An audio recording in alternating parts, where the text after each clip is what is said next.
Today, I'm going to continue a series that Pastor Chad started with I Love My Church, and we're going to talk about how we can integrate our houses. How can we integrate our houses? How can we take church and bring it home, and how we can make everything look as one unit? It's not either or this, that, or maybe this, or we want to do this. It's both. And I kind of want to start off by telling you guys a little bit of story.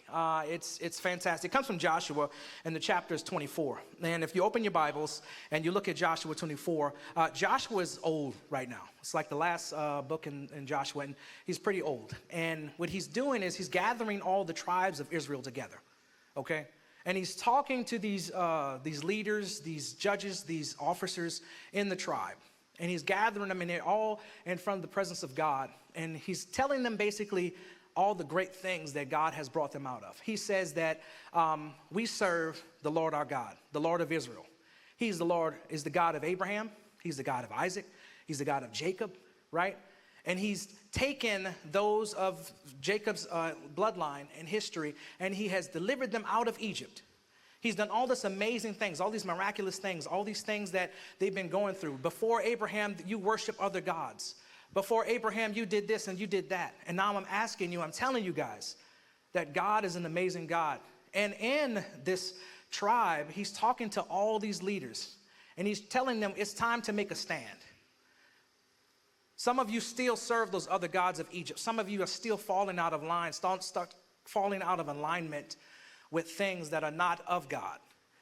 And Joshua is telling everybody in this tribe right at this point in time, he's saying, we have to make a choice. We have to start integrating our houses and what that looks like. And he starts off right there in 24 and 15, Joshua 24 and 15. It says, but if serving the Lord seems undesirable to you, then choose for yourselves this day whom you will serve. And he's talking about, once again, at the time, they're serving other gods. They're not following the Lord of Israel. They're not following God. He's making a stand to all those leaders right now. I'm old, and I don't want to see my people fall to the wayside and fall to the things of this world. But he continues on and says, but as for me and my household, we will serve the Lord.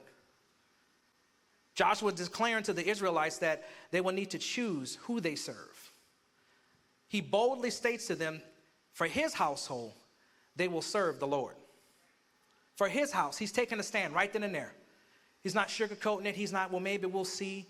He's not saying that, we got to figure things out. We're just in the season right now. We don't know what's to come. No, he's making a stand. As a family man, as a Christian, as an ambassador for Christ, as we all are today, we have to make a stand when it comes to the house of God. So how can we integrate our houses is the question. This week, let's start taking a look at that. I think it should be something excited as believers as we get to start looking at, as far as for me and my household, we're going to serve the Lord. But how do we do that? It's easier said than done sometimes. But I think the first step into serving God, not only in this house, but also in our houses, as we start integrating both houses together, we have to take a look at fear. We have to set fear aside. What scares you? I know becoming a husband and also a father, it scared the fire out of me. I'm now responsible for other people, and I am not responsible whatsoever. I am not responsible. You know, I'm always in a position of, what if I mess up? What if I lead them the wrong way? What if somebody else swoops in and distracts my family and I lose the grasp of even leading them? Do they trust me with that? So then I started to have to pour into myself and I said, okay, Gerald, you got this.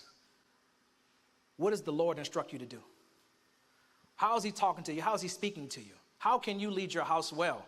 Well, I have to follow the things of God. It's easy to look at church in a negative way.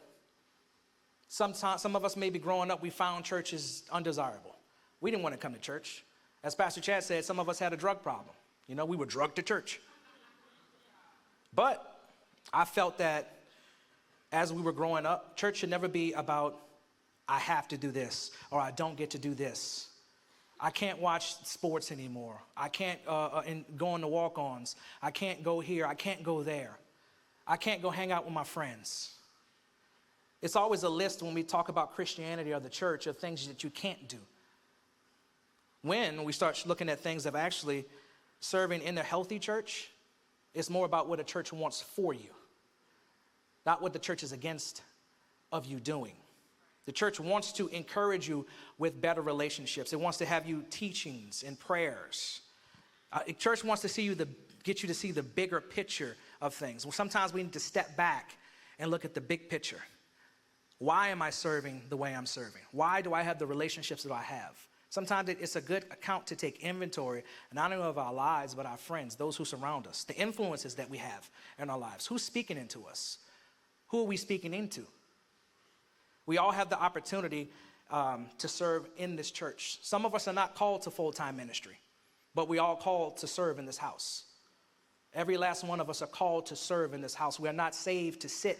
We're actually saved to serve others. You heard me say it before. The giftings that you have, the fruit that you bear is not for you. It's for others in the house of God. It's for others outside of the house of God. Your giftings and your talents and everything that God put into you are to help build his people, to help build his church, capital C church, to push it and lead it forward. So how do we do that? We have to continue talking about our fears, what scares us. I remember when I first started diving deeper into Christianity, my music changed. Man, I used to love getting those 412s. I'm talking about my trunk, right? That was me coming down the road like, oh, here this dude come again. My neighbors hated me. I was cutting up. Like, y'all gonna hear this? Trunk rattling, right? My license plate about to fall off. But in that moment, I started realizing I was ashamed and I was fearful because if I started going to church and I started hanging around church people, I'm going to start talking like it. I'm going to start dressing like it. And I'm going to be like, hey, guys, how is it going? Right? Fine, I'm blessed. How are you? It's like, what am I doing? I don't talk like that. Right? But I had to be the same OG. So the same person y'all see in here on the stage, in the lobby, is the same person I'm at work, the same person I'm off the stage. I integrated both houses. I'm not a certain way in here. I'm the same way out there. So if I'm holier in here, I'm the same way out there. I had to learn how to step out of those moments of fear of what people would think about me. And I had to start thinking, what do they think about him? When we change that mindset, when we change that focus, it changes everything. We have to step back and look at the biggest picture that we have. We are ambassadors of Christ in everything we do. The second thing, we have to think about the win-win towards God's house. When some people hear a message or a teaching that is more pro-church, they often look at it as this anti-family. They look at it as anti-family because sometimes you feel like you're competing with family time versus church time. What my family life looks like or what my church life looks like. And nothing can be further than the truth. It's not of which thing you're going to do. Do I want to build a greater relationship with my friends at church and the people at church and the leaders at church? Or do I want to build a great relationship with my family and just be focused on my family? And it's not either or, it's both. It's both. My wife and I, we battled with that for the longest when we first started coming to Life.church. We wanted to come to church. I'm telling y'all, man, we had it down to a science. If we get here, church started at 9:15, right? We could park. We're not going to talk to nobody. We're going to sit in the back. We're going to stand up. We're going to look around. We're going to smile a little bit so people don't think something wrong with us. And then when Pastor Chad come on, whew, thank God, we get to sit down.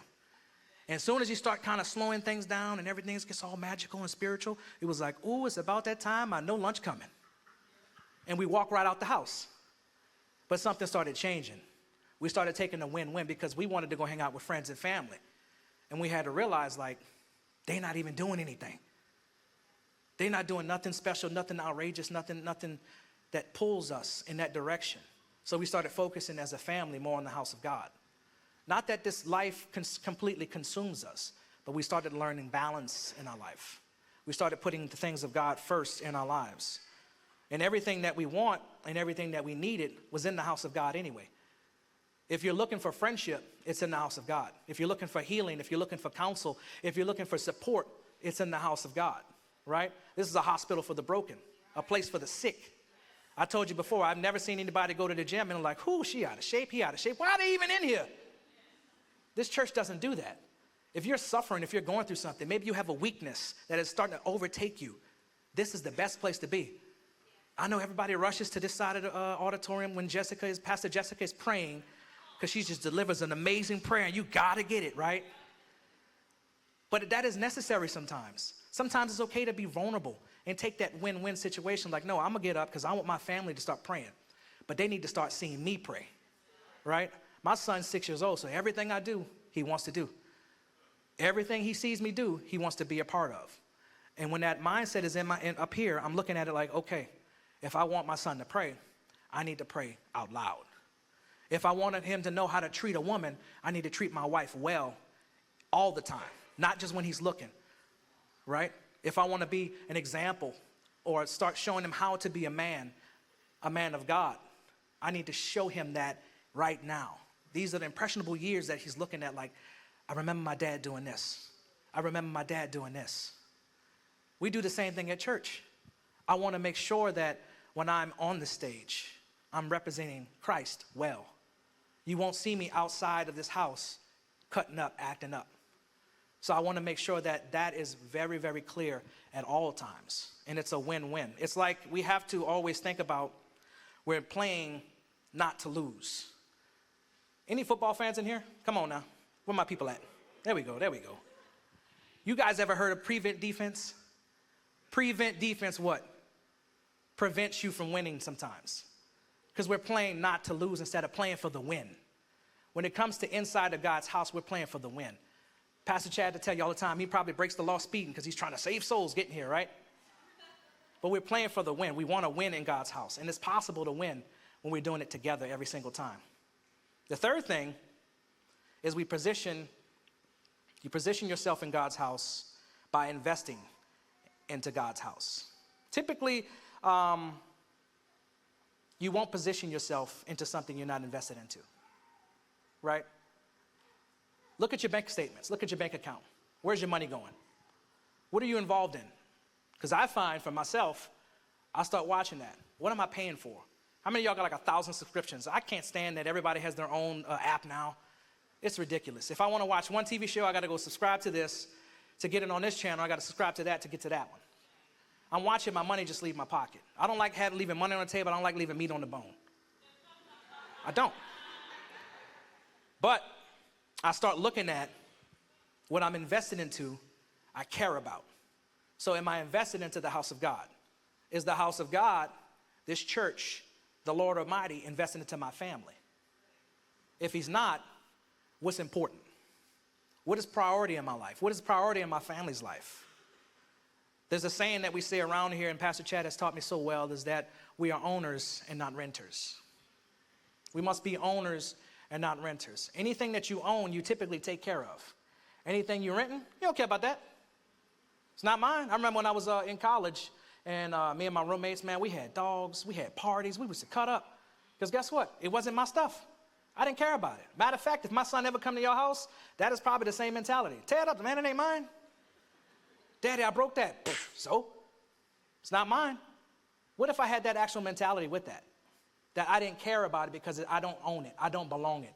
I don't belong to it. No. We belong to the house of God. We belong to his kingdom. This is a great, great soil to plant into. So I want to care for it. I want to nurture into it. I want to build into it. I'm going to take that plow and I'm going to keep digging. I'm going to continue planting seeds in the house of God. And I'm going to watch God make those things grow. But to get to that point in my life, I have to get rid of the fear. I have to also position myself for a win. So I have to continue to pour in and investing into God's house. I have to invest into the times that sometimes I don't want to do something. But I know on the back end, I'm going to watch the fruit be produced from me doing it. It might not be for me, but that's okay. But in the same way we are not renters, we are owners, we have to also think about guarding our heart from something that we're also investing into. So when we are being attacked by the enemy, because he will try you. He's going to tell you, man, you're wasting your time. You can be doing better things outside of coming to church, outside of serving on the serve team, outside of being a part of a life group.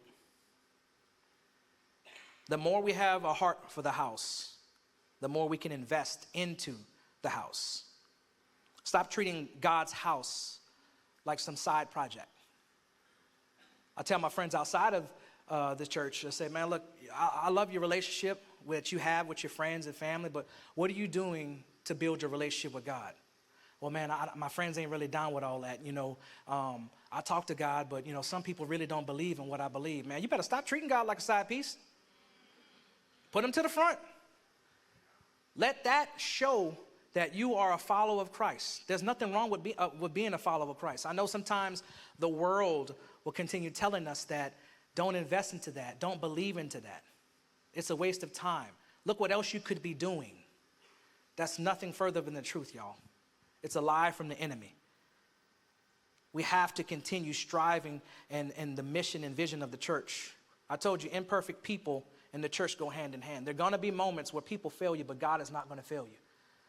We're all on the same journey to make it to heaven and stand in front of that throne and say, God, I used everything you gave me. I didn't leave nothing on the table. Every time you asked me to do something, I was obedient in it. Every message you told me to give to somebody, I gave it without fear, without doubt, without regret. I wanted to continue pouring into people so bad, God, that I did it all for you. Your life matters in the house of God. I've said this before, you are created on purpose for a purpose. I'm going to say it again. You are created on purpose for a purpose. God has given all of us unique talents and giftings. Every single last one of us. There are a lot of things that some of us can't do. My wife is vertically challenged, right? Sometimes she can't reach the top shelf. So I'll go find somebody who can. That's not a problem. I know a girl, she's tall as, this girl is so tall she could probably hunt geese with a rake, right? So I go get her to do something. But we all have a responsibility in this house. We are not saved to sit, we are saved to serve. And the best thing about your giftings and your talents and the things that God has invested into you, he made you specifically for a reason. Those moments will pop up where, I wish we had somebody who could do that. You were created for that purpose in those moments. So sometimes even on the serve team, when you might see somebody serving or greeting folks at the door, maybe the parking team is picking you up to bring you to your serve opportunity, whatever it might be. We're all created on purpose for a purpose. Just because you see somebody serving doesn't mean that position is always filled. Doesn't mean that spot that maybe you can still join that team is available. My wife loves playing keys. But if anybody in the house, anybody watching online also has that ability to play keys, it's an opportunity to do that. Right? We need so many teachers upstairs pouring and investing into our students, into our kids.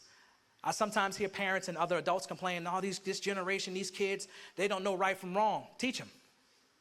Step up. Be that change. Teach them. Teach the men boys how to be men. Women, teach the ladies, the young women, how to be mature women. Because guess what? One day we will get old and they're going to be taking care of us. Sometimes we want to take a look at I invest into that person. I know they got my back. I invest into that culture. I invest into that generation. They're going to be fine. They're going to hit a couple stumbles, and we know that. We've all been there before. But that core, down, deep down to the soul, into their bodies, into that framework, we know it's good. Because it came from good soil because they were built in the church. They came to the church. I know sometimes it's not always easy telling our kids what to do. Sometimes we get uncomfortable because as parents, it's like, well, I don't want to make them do that. I don't want to make them do this. No, I make my son come to church. He got time to watch Sonic the Hedgehog beat up on Dr. Robotnik, right? He got time to be in the house of God. There's nothing wrong with that. Let's be honest. Some of us drive our kids to practices that we do not want to be in the sun right now. It is like hot as I don't know what outside.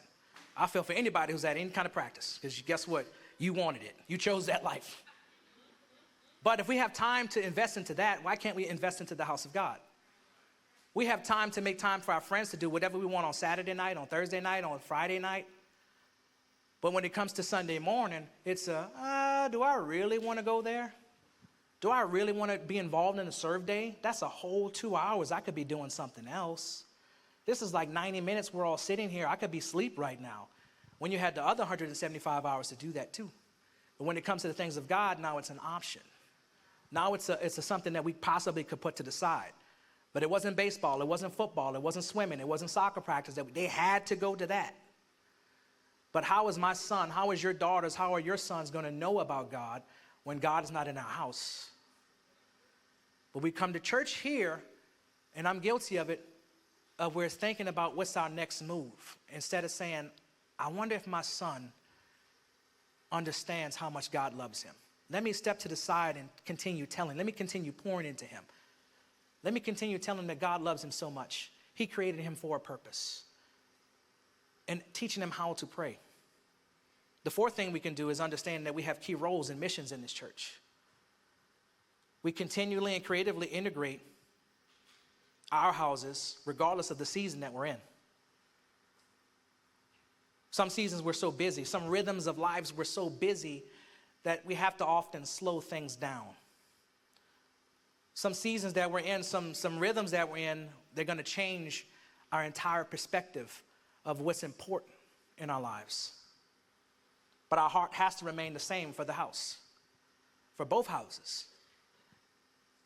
Tell me if your life looks like this. Maybe you fit into one of these categories where it's 60% work, 30% family time.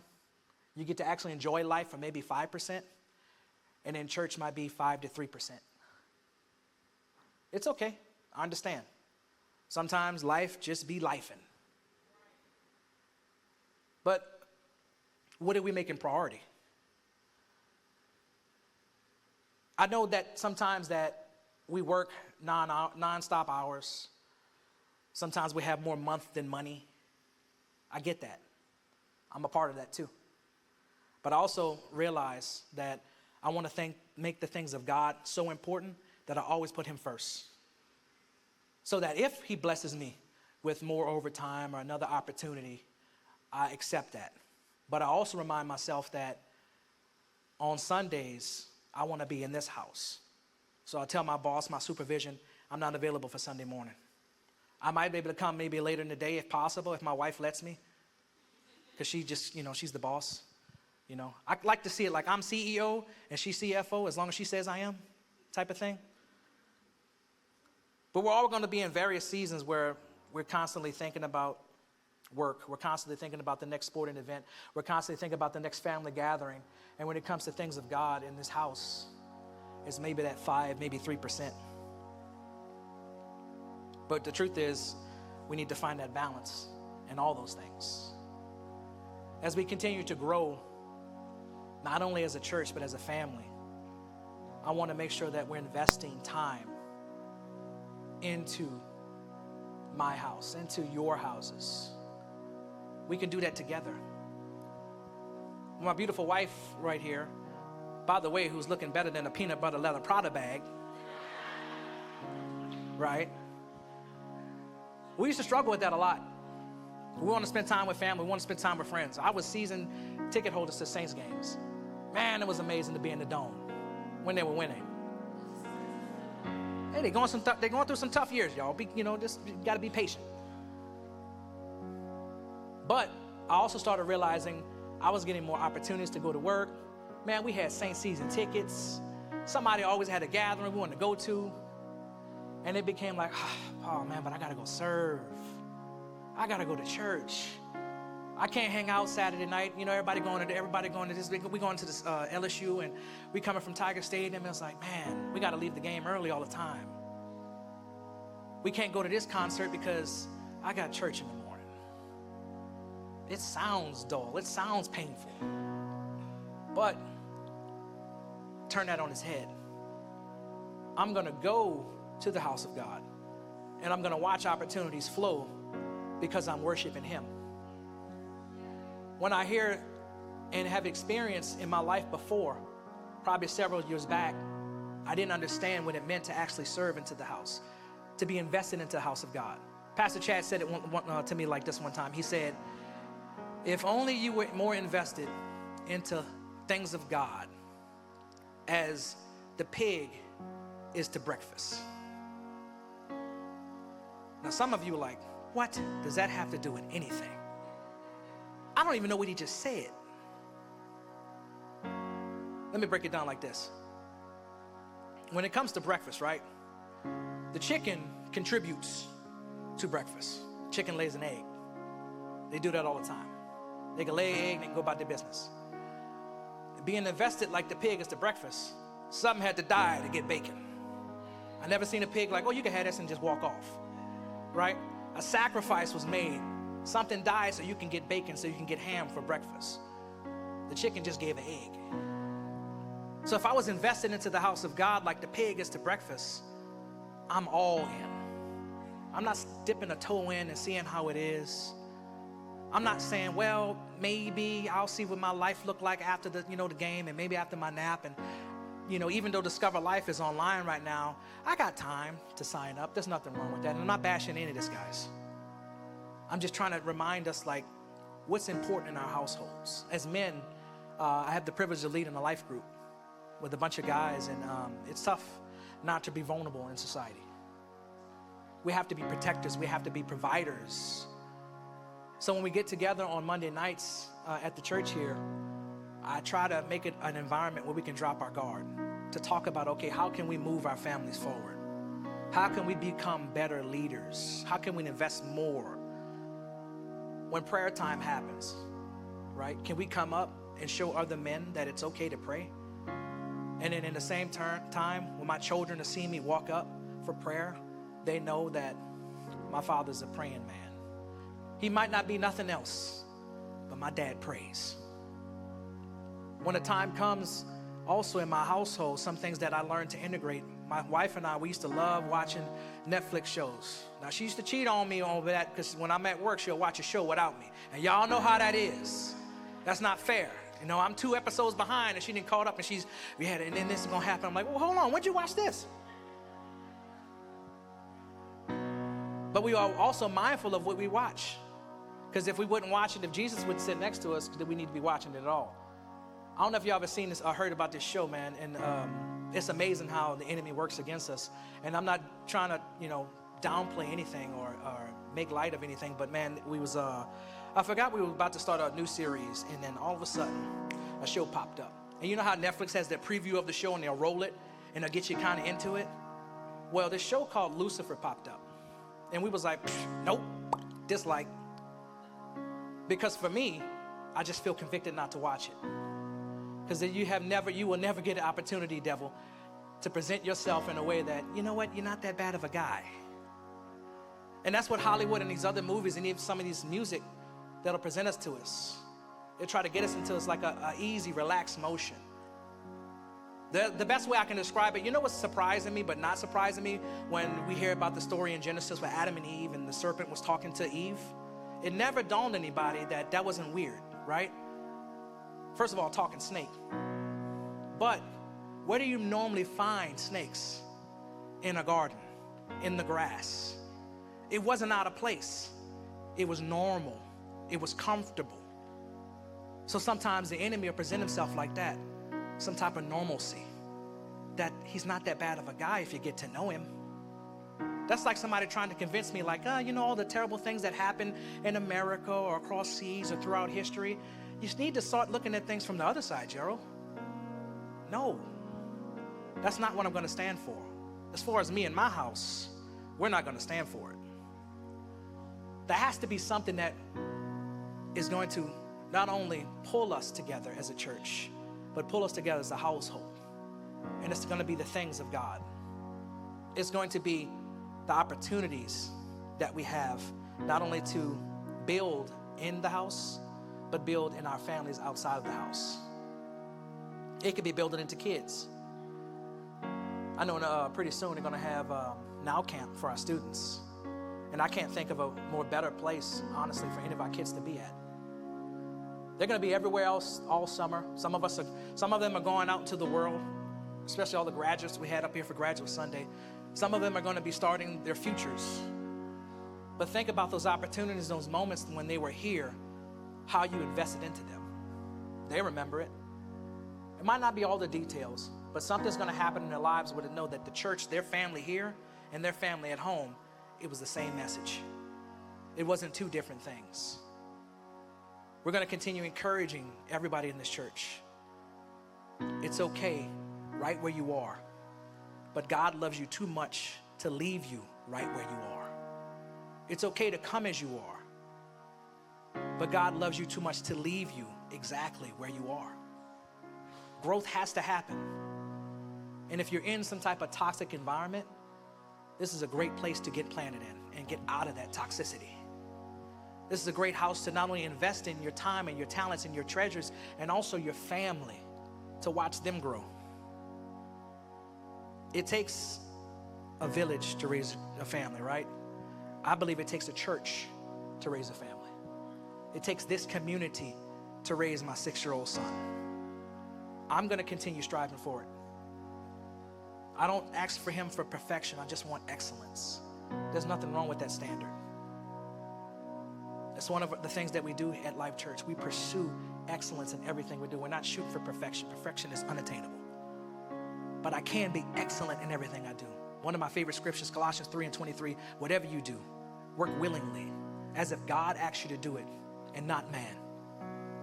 So Monday morning when I go to work tomorrow, it's like, Monday. Come on, Lord, 10 more hours. Come on. In 10 hours, I get to go home, go to sleep, rinse, lather, repeat, and do it all over again. I'm going to have to listen to this person tell me what to do. I'm going to have to smile on this person's face, and knowing good and well they don't even like me. I'm going to have to go do this task that I really don't want to do, and I can't have an attitude about it. But when I look at that scripture, I said, okay, I'm going to work at it as if God said, Gerald, I need you to go do this. Yes, Lord, I'm going to go do it. And I'm going to do it with joy and gladness in my heart.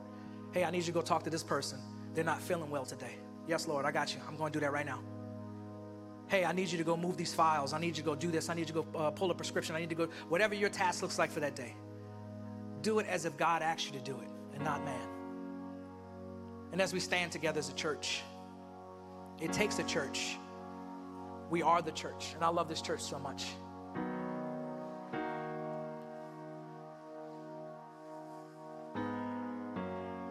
I encourage parents not to let church involvement be an option. School's not an option. Sending our kids upstairs shouldn't be an option. Pouring into them when they're not upstairs, even watching this right now, maybe online. It's opportunities that we have every moment of our lives, y'all. Opportunities to invest not only into this church, but also into our families. They're one and the same. There shouldn't be a mask for church and a mask for home. How you are inside the church is how you are outside of the church. Sometimes we get so comfortable just putting that church, let me put my church robe on and walk into the house. Give me some of the best coffee I've ever had in my life at Missions Cafe, right? Sit down, enjoy the wonderful music, worship and praise, listen to a phenomenal message from Pastor Chad. I go home, I'm feeling refreshed. I'm ready to charge hell with like a wet water pistol, right? Because I love coming in here on Sunday morning with you guys. I love, once again, meeting Miss Elaine in that lobby and giving her a high five. She said, Pastor Gerald, how you doing? I'm feeling 10 foot tall and I'm bulletproof. And if you ever see me fighting a bear, help the bear. Help the bear, because I'm going to whip him. Matter of fact, put honey on me. Because he's going to come back and I'm going to whip him again. That's how I want to approach Sunday. That's how I want to approach my week. But Miss Elaine does that for me. This church does that for me. When I get a hug or a handshake, when I hear about your day, when I hear about your week, it puts me in, it humbles me sometimes, y'all. I was like, my God. The position that we are in, the influence that we have, not only inside this house, but outside this house. We all have cousins or brothers or sisters or relatives that are not living for God, but how can we influence them? How can we encourage them to follow Christ if we're putting on masks or if our family is not even doing it? It starts here, it starts today, being that change. Ecclesiastes 4:12 says this: by yourself, you're unprotected. With a friend, you can face the worst. Can you round up a third? A 3-strand rope isn't easily snapped. The British Navy, I don't know if you guys knew this, in their ropes, they have this little red fiber.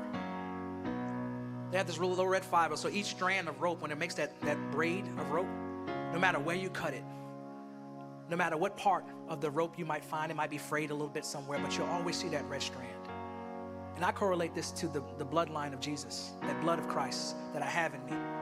So no matter how bad I'm feeling, I might be cut down in one part of my life and I might be built back up.